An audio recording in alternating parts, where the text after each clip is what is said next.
En noviembre de 1978, en lo más profundo de la selva de Guayana, ocurrió una de las mayores tragedias colectivas del siglo XX. Casi 1000 personas murieron en un solo día, convencidas por un líder que les prometió un paraíso. Ese lugar se llamó Jonestown. Su nombre, desde entonces, quedó marcado como sinónimo de fanatismo, manipulación y muerte. Pero para entender cómo un grupo de hombres, mujeres y niños terminó bebiendo veneno bajo la orden de su pastor, tenemos que empezar mucho antes. Tenemos que empezar con la vida de un niño extraño en un pequeño pueblo de Indiana. Bienvenidos a un nuevo episodio de Dossier Criminal. Aquí cada caso es más que un crimen. Es una historia marcada por el misterio, el silencio y verdades que esperan ser contadas. Si te gusta este contenido, suscríbete y deja tu like. Así me ayudas a seguir dando voz a quienes ya no pueden hablar. Mi nombre es May García y estáis escuchando Dossier Criminal. Jim Jones nació en 1931 en Creta, Indiana, en el seno de una familia pobre. Su padre era un veterano de guerra inválido y su madre trabajaba largas horas para mantenerlos. Desde pequeño, Jones no fue un niño como los demás. Le atraían las ceremonias religiosas, aunque su familia no era especialmente creyente. A veces se colaba en las iglesias del pueblo para escuchar a los predicadores, con sus sermones encendidos y sus promesas de salvación. Pero Jones también tenía un lado oscuro. Los vecinos le recordaban cómo organizaba funerales para animales, como pájaros, gatos y perros callejeros. Vestía de negro, recitaba oraciones y los enterraba en ceremonias que para un niño de esa edad parecían demasiado solemnes y casi inquietantes. Era un chico solitario, obsesionado con la idea de la muerte y con el poder que tenía la religión sobre las personas. Para entender a Jones, también había que entender el mundo en el que creció. La América de los años 40 y 50 era un país dividido. La segregación racial estaba enraizada en la ley y en la vida cotidiana. El miedo a la Guerra Fría y al comunismo moldeaba la política. Y al mismo tiempo, el fervor religioso crecía con fuerza, especialmente en las iglesias pentecostales, donde los sermones emocionales y las sanaciones milagrosas atraían a miles de fieles. En su adolescencia y juventud, Jones empezó a experimentar con el poder de la manipulación. Montaba espectáculos religiosos donde fingía tener dones de sanación. Algunos testimonios cuentan que colocaba a personas de confianza entre el público. Simulaban estar enfermos y luego se levantaban milagrosamente tras la oración de Jones. Otros aseguran que guardaba trozos de carne en papel de aluminio, que presentaba como tumores extraídos por el poder de la fe. Pero todo esto eran trucos teatrales. Pero surtían efecto. La gente lo seguía, lo aplaudía y lo admiraba. Jones había descubierto que podía controlar a los demás con palabras, espectáculo y un poco de engaño. En 1955 fundó el Templo del Pueblo de Indianápolis. Al principio se presentó como una iglesia progresista, abierta a todas las razas, en un tiempo en que esa mezcla era impensable en gran parte de Estados Unidos. Predicaba la igualdad, justicia y comunidad, y prometía un lugar donde blancos y negros podían compartir la misma mesa, donde los pobres eran escuchados y donde los olvidados tenían voz. Su mensaje resultaba poderoso y poco a poco Jones pasó de ser un joven raro en un pueblo de Indiana a un pastor carismático con cientos de seguidores. Pero lo que nadie imaginaba entonces era que aquel sueño de justicia acabaría transformándose en una pesadilla en la selva. tras la decisión de trasladarse a Guyana, Jones prometió a sus seguidores un paraíso en la selva. La idea era simple en palabras: un lugar aislado, libre de persecución y opresión, y donde los pobres y marginados podrían vivir en igualdad y en paz. Pero la realidad pronto mostraría que ese paraíso estaba construido sobre control absoluto, miedo y manipulación psicológica. A mediados de los años 70, Jones estaba cada vez más paranoico. Creía que el gobierno estadounidense lo vigilaba, que agentes de la CIA querían destruirlo, que los medios eran enemigos que buscaban desmantelar al templo del pueblo. Además, el clima político empezaba a volverse en su contra. La prensa publicaba investigaciones sobre abusos, fraudes y manipulaciones dentro del culto, y exmiembros denunciaban violencia psicológica, explotación laboral e incluso abusos sexuales. Y la respuesta de Jones fue clara: había que escapar. Y lo presentó como un llamado divino, un éxodo hacia un nuevo mundo. Y el destino elegido fue un país pequeño en la costa del norte de Sudamérica, Guyana. ¿Y por qué allí? Porque había un gobierno socialista abierto a recibirlos, porque había tierras baratas y aisladas, y sobre todo, porque existía la posibilidad de estar lejos del escrutinio estadounidense. Y así nació el proyecto de Jonestown, una comunidad autosuficiente en medio de la selva tropical. Los primeros pioneros llegaron a la selva en 1977.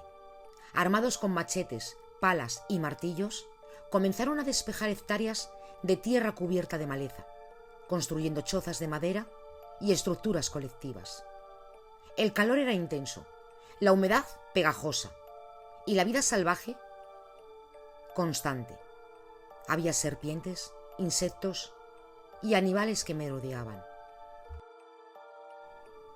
Cada residente trabajaba a largas horas, muchas veces bajo un sol implacable, con apenas alimentos suficientes. Los que llegaban después dependían de lo que los primeros habían construido.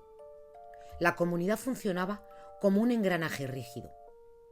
Jones supervisaba personalmente, caminando entre los trabajadores, observando cada gesto y cada comentario. El aislamiento era total. La comunicación con el exterior estaba restringida. Las cartas eran censuradas, las llamadas telefónicas monitoreadas, y cualquier intento de fuga era detectado. La selva se convirtió en una prisión disfrazada de utopía. Pero Jones vendió todo aquello como un sacrificio necesario. Les repetía que estaban construyendo un ejemplo para el mundo. Un lugar donde blancos y negros, pobres y ricos, podían vivir como iguales, sin racismo ni opresión. Y muchos lo creyeron. Otros empezaban a sospechar que aquel paraíso prometido era, en realidad, un campo de trabajo controlado por un líder cada vez más desequilibrado. Pero Jones no estaba solo en su control. La comunidad tenía una jerarquía estricta. Tenía consejos de ancianos, miembros de absoluta confianza que ejecutaban las órdenes de Jones y aseguraban que nadie cuestionara la autoridad del líder. Tenían también guardias armados que patrullaban la comunidad, controlaban los movimientos de los residentes y castigaban cualquier intento de desobediencia. Y tenía control de finanzas y propiedad. Todas las pertenencias y salarios de los miembros estaban bajo el control del templo. Jones decidía quién recibía recursos y quién era castigado por deslealtad. Cada acción de los miembros era vigilada y la obediencia se premiaba con privilegios mínimos, mientras que cualquier duda era rápidamente detectada y sancionada. La comunidad funcionaba como un microcosmos donde la vida privada casi no existía. La colectividad era total y la autoridad de Jones era absoluta. Una de las herramientas más inquietantes de Jones eran las llamadas noches blancas. Estos eran eventos de control psicológico donde toda la comunidad se reunía en el pabellón central de Jonestown, a veces en medio de la noche. Jones anunciaba un simulacro de suicidio colectivo, mezclaba líquidos inocuos y obligaba a los miembros a beber. La idea era hacerles creer que estaban a punto de morir y luego revivirlos. Los gritos, la tensión y la angustia generaban un efecto devastador. Reforzaban la lealtad y el miedo y recordaban a los miembros que la única autoridad verdadera estaba en Jones. Estas noches blancas no eran esporádicas, ocurrían varias veces al mes, cada vez con mayor intensidad y dramatismo. Algunos miembros incluso fingían estar a punto de resistirse, para luego convertirse y demostrar su obediencia, reforzando la dinámica del grupo y la presión social. El día a día era extenuante. La rutina comenzaba antes del amanecer. Trabajos en huertos, limpieza de caminos, mantenimiento de estructuras y cuidado de animales. Las tareas eran asignadas según la confianza de Jones. Aquellos más cercanos al líder podían disfrutar de privilegios, como mejores alimentos o acceso a noticias del exterior. El resto de los miembros vivía en condiciones austeras, en chozas pequeñas, sin privacidad, con raciones de comida limitadas. Y las enfermedades comunes en la selva, como fiebre, diarrea o infecciones, se propagaban rápidamente. El acceso a médicos era mínimo y siempre supervisado por el templo. Cada reunión incluía discursos diarios de Jones. Denunciaba conspiraciones externas, imaginarias o reales, y reforzaba la idea de que Jonestown era un refugio contra un mundo hostil. La psicología del miedo y la manipulación estaba constantemente presente. A medida que crecía la comunidad, también aumentaba la paranoia de su líder. Jones dependía de barbitúricos y anfetaminas, que consumía de forma regular, y esto afectaba su juicio y amplificaba su carácter autoritario. Las condiciones de vida eran duras: chozas pequeñas de madera, con lechos de zinc, escasa privacidad y raciones limitadas de alimentos. La dieta consistía principalmente en arroz, legumbres y vegetales cultivados en los huertos de la comunidad, muchas veces insuficientes para mantener la energía requerida. Niños y adolescentes no estaban exentos de trabajo. A menudo realizaban tareas pesadas, bajo la supervisión directa de adultos, enseñándoles desde temprana edad la obediencia absoluta y la disciplina impuesta por el templo. A pesar del control extremo, surgían tensiones internas. Algunos miembros cuestionaban las decisiones de Jones o se sentían sobrecargados por las tareas y la escasez de recursos. Pero, sin embargo, expresar dudas era extremadamente peligroso. Jones mantenía un sistema de informantes y vigilancia, donde los propios residentes denunciaban a quienes mostraban signos de desobediencia. La paranoia de Jones había llegado a tal punto que cualquier comentario crítico era interpretado como una conspiración, y la lealtad absoluta era la única manera de evitar castigos físicos o humillaciones públicas. Entre los residentes se encontraban historias conmovedoras y desgarradoras. Odell Ruth, una joven que había seguido a Jones buscando un lugar donde sentirse valorada, se enfrentaba diariamente a dilemas morales sobre la obediencia y la supervivencia. Tim Carter, padre de familia, se encontraba atrapado entre el amor por sus hijos y el miedo a desobedecer. Y familias completas habían vendido todas sus posesiones en Estados Unidos y ahora vivían con miedo constante y dependencia total de Jones. Cada historia personal reflejaba la tensión entre la esperanza inicial de utopía y la cruda realidad de control, hambre y miedo constante. En 1978, la presión externa y las denuncias de familiares ya habían aumentado. Jones intensificó la vigilancia, las noches blancas y las medidas de control, mientras reforzaba la narrativa de que el mundo exterior era hostil y conspiraba contra Johnstown. Se aumentó el entrenamiento militar.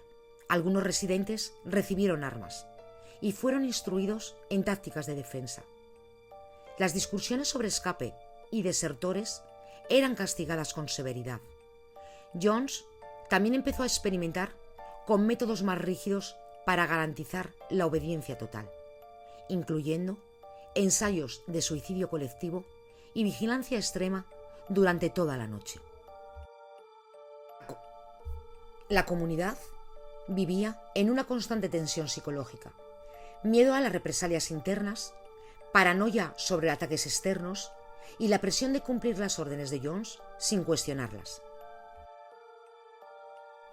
A pesar del control, los lazos entre miembros eran fuertes. Amistades, matrimonios y relaciones familiares se desarrollaban bajo la supervisión de Jones. La comunidad dependía del apoyo mutuo para sobrevivir, pero esta misma dependencia reforzaba la lealtad hacia el líder. El aislamiento hacía que cualquier noticia del exterior pareciera distante e inalcanzable. Los residentes se convencían de que su sacrificio era necesario para proteger la utopía de Jones, reforzando la psicología del culto, miedo, dependencia y devoción. Johnstown era mucho más que un simple campamento en la selva. Era un experimento extremo de control psicológico y social, donde el trabajo, la alimentación, la vigilancia, los ensayos de suicidio y la dependencia emocional y económica creaban un microcosmos donde Jones ejercía poder absoluto. La vida diaria en Johnstown estaba marcada por una rutina extenuante, la tensión constante y la manipulación psicológica. Cada miembro estaba atrapado entre el miedo, la obediencia y la esperanza de un paraíso que nunca se materializó. Mientras en Johnstown la vida se volvía cada vez más opresiva, en Estados Unidos las alarmas no dejaban de sonar. Familiares de los miembros escribían cartas desesperadas a congresistas, periódicos y embajadas. Las denuncias eran graves: que sus hijos y padres estaban retenidos contra su voluntad, que las cartas que recibían eran manipuladas o dictadas, que había armas en el campamento y que Jones se presentaba como un mesías al que nadie podía contradecir. La prensa comenzó a investigar, enviando reporteros que intentaban entrevistar a desertores en los países vecinos de Guyana. Los artículos describían a Jones como un líder carismático, pero cada vez más autoritario y paranoico. La narrativa de los medios alertaba sobre la posibilidad de un desastre humano en grandes proporciones. Y reportajes de periódicos describían a Johnstown no como una utopía, sino como un lugar de abusos, miedo y manipulación psicológica. Las voces críticas crecían tanto que el asunto llegó a Washington DC. Algunos pedían una investigación formal. Otros lo consideraban un tema delicado, pues se trataba de ciudadanos estadounidenses en un país extranjero. Y en este contexto apareció un hombre clave, el congresista Leo Ryan. Ryan ya era conocido por su estilo poco convencional. No se conformaba con informes o rumores. Prefería ir al terreno, mirar a los ojos y comprobar la verdad por sí mismo. Cuando recibió las cartas de familiares de Johnstown, no dudó y dijo: si quiero saber lo que está pasando allí, tengo que ir yo mismo. Y su decisión selló el destino de Johnstown. En septiembre de 1978, Leo Ryan organizó una misión de verificación. Viajaría a Guyana acompañado de periodistas y familiares de miembros de Johnstown. Su objetivo era ofrecer a quienes quisieran escapar una vía segura de regreso a Estados Unidos. Ryan no conocía aún la magnitud del control psicológico de Jones, ni el nivel de paranoia que había desarrollado. Sin embargo, confiaba en que su autoridad como congresista y la presencia de periodistas protegieran a quienes desearan abandonar Johnstown. Cuando Ryan y su comitiva aterrizaron en la pista improvisada de la selva, fueron recibidos con sonrisas y gestos cordiales. Jones los saludó como invitados de honor, mostrando un escenario cuidadosamente preparado, niños jugando, adultos sonrientes y comida sobre mesas limpias. Por un momento, la ilusión de un paraíso parecía real. Los visitantes no podían imaginar el aislamiento absoluto y la opresión que sufrían los residentes entre bambalinas. A medida que avanzaba la visita, algunos de los miembros se acercaron discretamente a Ryan y a los periodistas, solicitando ayuda para desertar. Sus historias eran desgarradoras: familias separadas, miedo constante, amenazas de castigos físicos y la convicción de que no podrían sobrevivir fuera de la comunidad sin ayuda externa. Estas solicitudes pusieron a Jones en alerta. Su paranoia se disparó. Temía que cualquier fuga pusiera en peligro su autoridad y la estabilidad de Johnstown. El 18 de noviembre de 1978, cuando algunos miembros se dirigían al avión para abandonar Johnstown, Jones ordenó una emboscada en la pista de aterrizaje. El grupo llegó a la pista. 2 avionetas pequeñas esperaban para trasladarlos de vuelta a la capital de Guyana. Mientras organizaban el embarque, un tractor con remolque apareció a lo lejos. Sobre él, varios hombres armados con fusiles y pistolas. Eran seguidores leales de Jones. Y de pronto comenzaron los disparos. El caos fue inmediato. La gente corrió hacia las avionetas buscando refugio. Las cámaras de los periodistas cayeron al suelo. Algunas seguían grabando. Y el congresista Leo Ryan recibió varios disparos y cayó al suelo. Murió allí mismo, en la pista. Junto a él murieron 3 periodistas y un desertor. Y otros resultaron gravemente heridos. Los asesinos huyeron después del ataque, dejando la pista bañada de sangre. Pero este ataque fue la sentencia definitiva. La noticia correría rápido. Las autoridades sabrían que un congresista estadounidense había sido asesinado en tierras de Jones.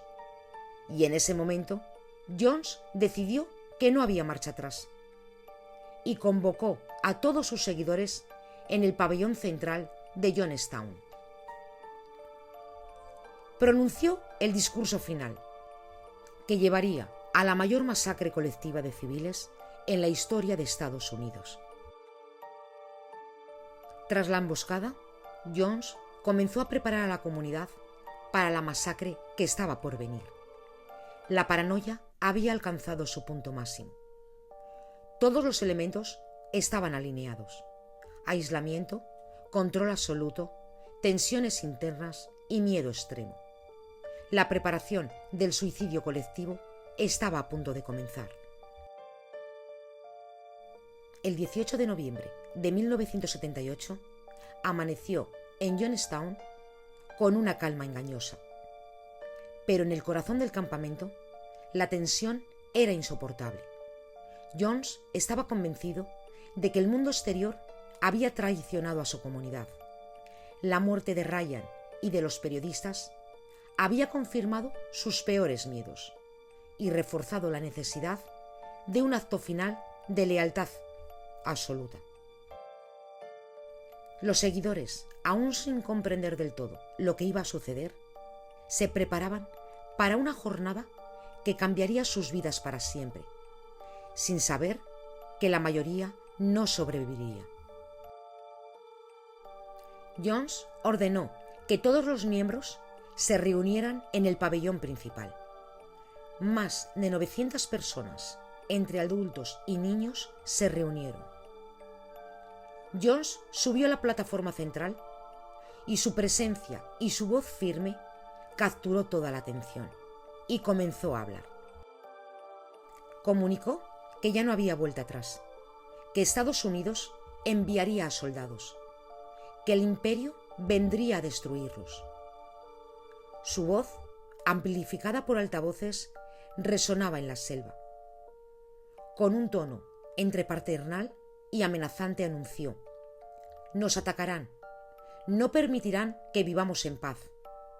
La única salida es un acto de dignidad, un suicidio revolucionario».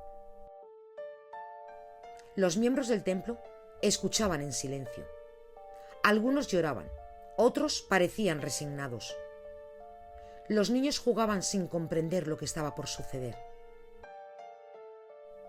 Y así es como se inició la preparación de la bebida mortal. Cianuro mezclado con tranquilizantes. La mezcla se colocó en grandes contenedores de aluminio y fue distribuida por miembros de confianza, que fueron designados por Jones. El ambiente era de tensión absoluta.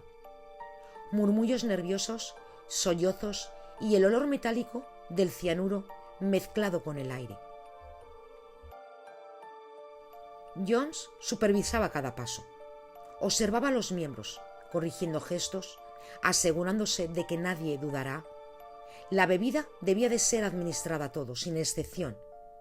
Los niños estaban presentes y los adultos seguían las instrucciones, algunos con miedo y otros con resignación. Las primeras en recibirlo fueron las madres con sus hijos.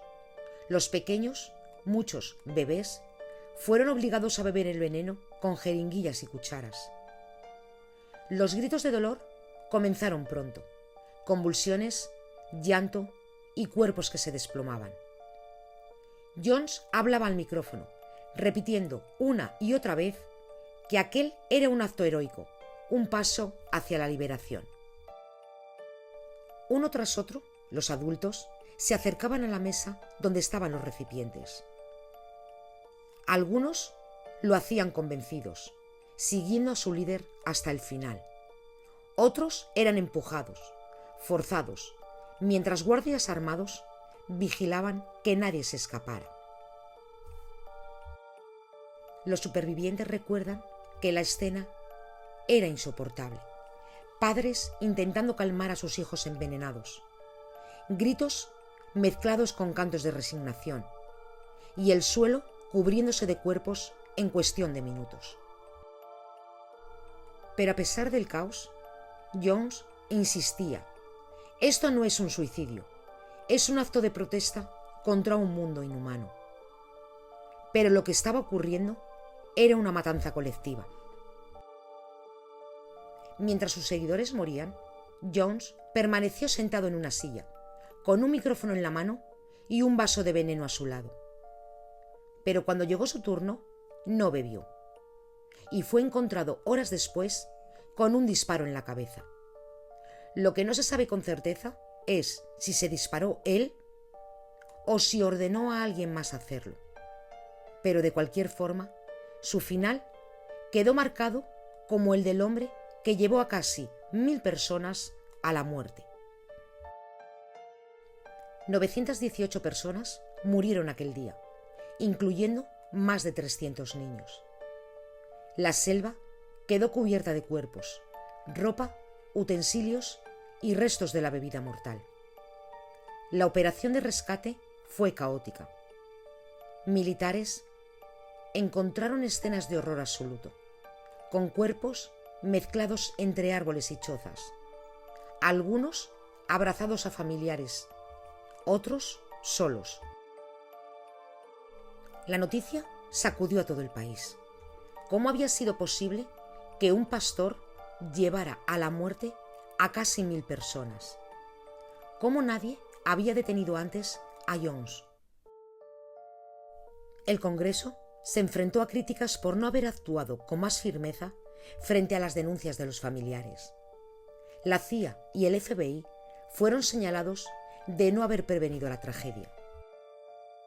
La prensa estadounidense e internacional cubrió el suceso con detalles gráficos, llevando el horror a millones de hogares.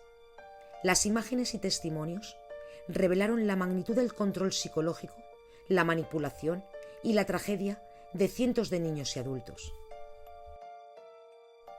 Documentales, libros y artículos comenzaron a explorar la vida de Jones, el templo del pueblo y la masacre, analizando los factores sociales y psicológicos que llevaron al desastre.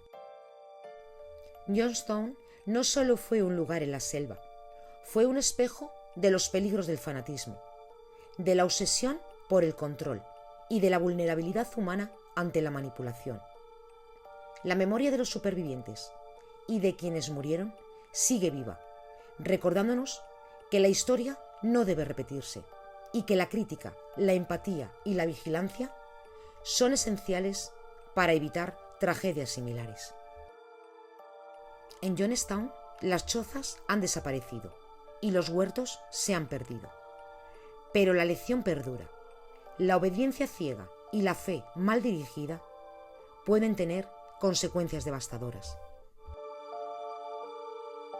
Hasta aquí el episodio de hoy. Si te ha gustado, suscríbete y comparte este espacio con quienes creen que estas historias merecen ser contadas. Gracias por acompañarme y nos vemos en el siguiente episodio de Dossier Criminal. Pero recuerda que mientras falte una respuesta, la historia no ha terminado.